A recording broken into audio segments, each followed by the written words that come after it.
Hello friends, welcome to SSC coaching centre. दोस्तों, आज की वीडियो में हम बात करेंगे साधारण ब्याज और चक्रवृद्धि ब्याज के प्रश्नों की। ठीक है, दोनों ही ब्याज के क्वेश्चन देखेंगे, साधारण और चक्रवृद्धि। तो पूरा वीडियो देखिएगा। चलिए स्टार्ट करते हैं। पहला सवाल है, 6500 रुपए पर 10% वार्षिक दर से 3 वर्ष का साधारण ब्याज कितना होगा। दो तरीके से है, एक तो फॉर्मूला है और एक डायरेक्ट तरीका है। डायरेक्ट तरीका फॉर्मूला दोनों ही बता देता हूं। सबसे पहले मैं आपको बताता हूं कि हमारा जो वीडियो का टाइम है सुबह का 11 बजे, ठीक है, दोपहर का 3 बजे और रात का 8 बजे का है। ठीक है, आप इस टाइम पर वीडियो को जरूर वॉच कर लें। ठीक है, चलिए अब यहां पे दो तरीके हैं। सबसे पहला तरीका है फॉर्मूला, यानी कि सिंपल इंटरेस्ट का फॉर्मूला होता है P/R/T/100। P फॉर प्रिंसिपल यानी कि मूलधन, R फॉर रेट यानी कि दर, T फॉर टाइम यानी कि समय, बटे में 100। सिंपल इंटरेस्ट मतलब साधारण ब्याज। अब हमें साधारण ब्याज पता करना है, सिंपल इंटरेस्ट तो हमें पता ही करना है। प्रिंसिपल दे रखा है 6500 रुपए का, 6500 ले लो। रेट दे रखा है 10 का, तो 10 ले लो। और टाइम दे रखा है 3 वर्ष का, 3 ले लो। बटे में कितना भाई, 100। अब 2 जीरो से आपके ये 2 जीरो में कटा देता हूं। ठीक है, ये एक बचा, 3 कमल पे 1 से कर दो 3। अब 3 कमल पे 0 में करेंगे तो 0। 3 पंजे 15 का 5, कैरी का 1, 3 छिंग 18, कैरी का 1 19। यानी कि आपका साधारण ब्याज कितना निकल गया, 1950। यानी कि बी ऑप्शन बिल्कुल सही है। बिल्कुल सही हो गया ना। अब इसको देखिए फॉर्मूले से हटके कैसे कर सकते हैं। साधारण ब्याज में क्या रहता है कि प्रत्येक वर्ष के लिए समान रहता है साधारण ब्याज। यानी कि किसी वर्ष कोई ब्याज 200 रुपये आपका लग रहा है तो दूसरे वर्ष भी 200 लगेगा, तीसरे वर्ष भी 200 लगेगा। ऐसे ही रेट आपका पहले वर्ष 10% है, दूसरे वर्ष में भी 10%, तीसरे वर्ष में भी 10%। यानी कि एक साल का जो रेट है 10% है, तो 3 साल का रेट कितना हो जाएगा, 30% हो जाएगा। भाई एक साल का एक तो 3 साल का 30% रेट हो जाएगा। तो आप क्या करेंगे, इस 6500 का 30% निकाल लेंगे। ठीक है, 6500 का क्या करोगे आप, 30% निकाल लोगे। ठीक है, 6500 का 30%, 65% का मतलब बटे में 100। 0 से 0 गया, 0 से 0 गया। 3 कमल पे 0 में करेंगे तो 0। 3 पंजे 15 का 5, कैरी का 1, 3 छिंग 18 और कैरी का 1 19। यानी कि 1950 अभी भी आपका आंसर सही आ गया। तो अब आप ये डिसाइड कर लीजिए कि आपको ये फॉर्मूला बेस करना है या डायरेक्ट करना है। जो बच्चे नए हैं, अभी अभी तैयारी करना चालू किया है, साधारण ब्याज चक्रवृद्धि ब्याज के बारे में कुछ नहीं पता, तो आप फॉर्मूले से इस्तेमाल करिए। फॉर्मूले से भी जल्दी हो जाएगा और डायरेक्ट भी जल्दी हो जाएगा। चलिए अब देखते हैं अगला सवाल। अगला सवाल है, 2000 रुपए का 15 माह का 6% वार्षिक दर से साधारण ब्याज क्या होगा। देखिए सबसे पहले तो एक बात मैं क्लियर कर देता हूं। अगर प्रश्न में माह दे दे, वर्ष नहीं दे रहा, माह दे रहा है, माह अगर दे दे तो वहां पे आप क्या करोगे, उसे 12 से डिवाइड करोगे वर्ष में कन्वर्ट करने के लिए। अगर दिन दे दे तो उसे आप क्या करोगे, 365 से डिवाइड करोगे वर्ष में कन्वर्ट करने के लिए। ठीक है, तो चलिए सिंपल इंटरेस्ट वाला मैंने फॉर्मूला बताया था अभी, P/R/T/100। ठीक है, सिंपल इंटरेस्ट हमें निकालना है। प्रिंसिपल 2000 रुपया है, रेट 6% का है, समय है 15 माह का, तो 15 लिखेंगे। इसको वर्ष में कन्वर्ट करने के लिए माह को 12 से डिवाइड करेंगे। क्लियर है ना इतनी बात। और पूरे का बटा क्या होता है हमारा, 100 होता है। इतना सबको समझ में आ गया। चलिए 2 जीरो से आपके 2 जीरो कट जाएंगे, 6 से 12 कट जाएगा 2 बार में, 2 से 20 कट जाएगा 10 बार में, और 10 का मल्टीप्लाई देखो 15 से हो जाएगा तो 150। सिंपल इंटरेस्ट कितना निकल के आ गया, 150, जो कि हमारे पहले ही ऑप्शन में दिया गया। तो आपके पास अगर माह दे दिया जाए तो उसे वर्ष में कन्वर्ट करने के लिए 12 से डिवाइड करना है, और दिन दे दिया जाए तो उसे वर्ष में कन्वर्ट करने के लिए 365 से डिवाइड करना है। इस बात को याद रखेंगे तो सवाल गलत नहीं होगा। चलिए अब देखते हैं अगला क्वेश्चन। अगला सवाल है, 9000 रुपए का 7% वार्षिक दर से 73 दिन का साधारण ब्याज कितना होगा। सिंपल इंटरेस्ट बराबर P/R/T/100। ठीक है, सिंपल इंटरेस्ट निकालना है।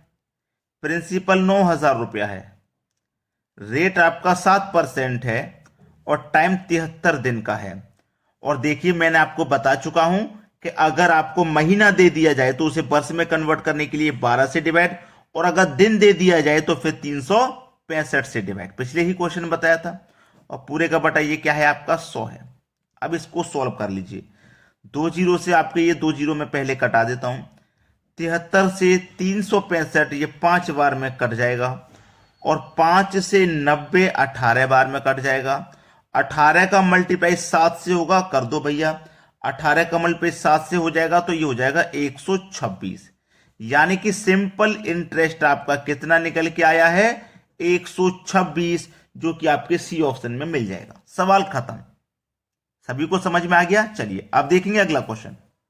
अगला क्वेश्चन है 9,000 रुपए का 10% वार्षिक दर से 2 वर्ष का साधारण ब्याज तथा चक्रवृद्धि ब्याज का अंतर होगा।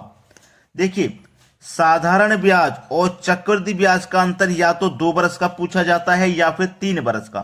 तो 2 वर्ष के लिए जो ट्रिक मैं आपको बता रहा हूं उसे नोट कर लेना। Difference equal to P R का स्क्वायर बटे में 100 का स्क्वायर। इसको नोट कर लीजिए आप। ठीक है, ये 2 वर्ष के लिए है साधारण ब्याज और चक्रवृद्धि ब्याज का अंतर पूछा जाए। ठीक है, चलिए डिफरेंस बराबर पी फॉर प्रिंसिपल, प्रिंसिपल है 9,000, 9,000 लिख लेंगे।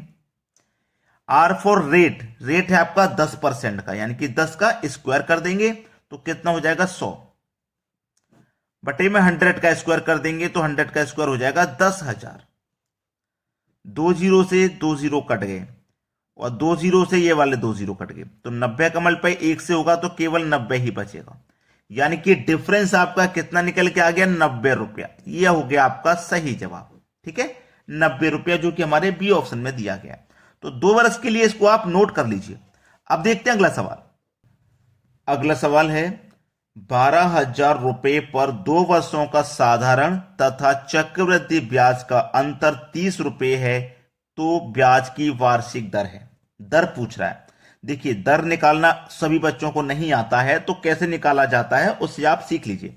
दर निकालना है ना आपको, स्क्वायर रूट में आप क्या करेंगे, डिफरेंस इनटू 10,000, ठीक है, बटे में मूलधन। क्लियर है ना। चलिए, दर बराबर डिफरेंस कितने का है, अंतर 30 रुपए का है, 30 लिखोगे इंटू 10,000, मूलधन लिखोगे, मूलधन कितना है 12,000 का। ठीक है, 1 2 3 जीरो से आप 1 2 3 जीरो यहां पे कटा दोगे, कटा दिया। चलिए, अब मैं यहां पे कटाऊंगा, ये भी कट जाएगा, ये 2 से 10 कट जाएगा 5 बार में। पहले मैं इनका मल्टीप्लाई कर लेता हूं, 30 का मल्टीप्लाई 10 से कर लेता हूं तो इधर 300 हो जाएगा और ये बटे में क्या है 12 है। 12 से कटाऊंगा, 12 दूनी का 24, 6 बचे का 60, 12 पंजे 60, 25 बार में कट गया, यानी कि इसका पूरे का सॉल्यूशन केवल 25 आ गया। तो दर बराबर कितना है भाई 25 आ गया। इतने का पूरे का कैलकुलेशन 25 आ गया ना, स्क्वायर रूट में आएगा 25।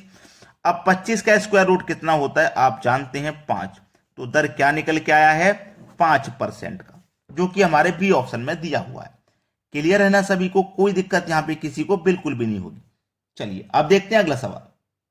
अगला सवाल है 15,000 रुपए पर 2 वर्षों के साधारण तथा चक्रवृद्धि ब्याज का अंतर 96 रुपए है तो वार्षिक दर क्या है।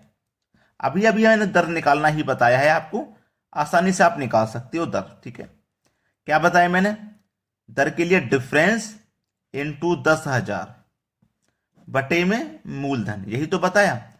अब इसी में वैल्यू रख दीजिए आप। डिफरेंस है आपका 96 रुपए का इंटू 10,000 बटे में मूलधन है आपका 15,000। 1 2 3 जीरो से 1 2 3 जीरो आपके कट गए। ठीक है, 5 से कटाऊंगा 2 बार में और 5 से कटाऊंगा 3 बार में। 96 का मल्टीप्लाई पहले आप 2 से कर दीजिए। 96 का मल्टीप्लाई आप 2 से करेंगे तो 6 2 छिक्के 12 का 2, कैरी का 1, 2 नी में 18, 18 में जोड़ देंगे 1 तो 19 हो जाएगा और बटे में कितना हुआ 3। अब 3 से कटाओ, 3 छिंग 18, 1 बचेगा 12, 3 चौके 12, 64 बार में कट गया। तो इसका पूरे का कैलकुलेशन कितना आ गया 64। तो दर बराबर स्क्वायर रूट और स्क्वायर रूट के अंदर कितना आया 64। पूरे का कैलकुलेशन स्क्वायर रूट के अंदर 64 आ रहा है ना, तो स्क्वायर रूट में 64। अब दर आपको पता लग गया। ठीक है, क्योंकि 64 का आप जब स्क्वायर रूट करोगे तो कितना होता है 8, इसका मतलब दर है 8% की। पहला ऑप्शन प्रश्न का बिल्कुल सही आंसर है। अब देखेंगे अगला क्वेश्चन। अगला सवाल है एक धनराशि चक्रवृद्धि ब्याज द्वारा 3 वर्षों में 2400 रुपये तथा 4 वर्षों में 2520 रुपये हो जाती है तो ब्याज की दर क्या है। देखिए कोई राशि है हमारी वो 3 वर्ष में हो रही है 2400 रुपया, ठीक है, और 4 वर्ष में हो रही है 2520 रुपया। अब देखो 3 वर्ष से 4 वर्ष होने में 1 वर्ष बढ़ रहा है और 1 वर्ष में राशि कितनी बढ़ रही है 120 रुपया, यानी कि 2400 से 2520 हो रही है। 1 वर्ष में राशि कितनी बढ़ रही है 120 रुपया। 120 रुपये का ब्याज बढ़ा ना, कितने पर बढ़ा था ये ब्याज 2400 रुपये पर बढ़ा था, तो बटे में 2400 और प्रतिशत के लिए 100 से मल्टीप्लाई, दर आपको पता चल जाएगा।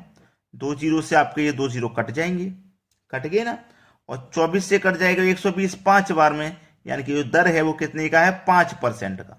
ये आपके सवाल का बिल्कुल सही जवाब है 5%, यानी कि डी ऑप्शन बिल्कुल सही आंसर। तो दोस्तों आपको लाइक तो करना ही है और लाइक के साथ साथ शेयर कर देना है। एसएससी जीडी की बच्चे तैयारी कर रहे हैं उन तक वीडियो को पहुंचा देना है। ठीक है दोस्तों, धन्यवाद।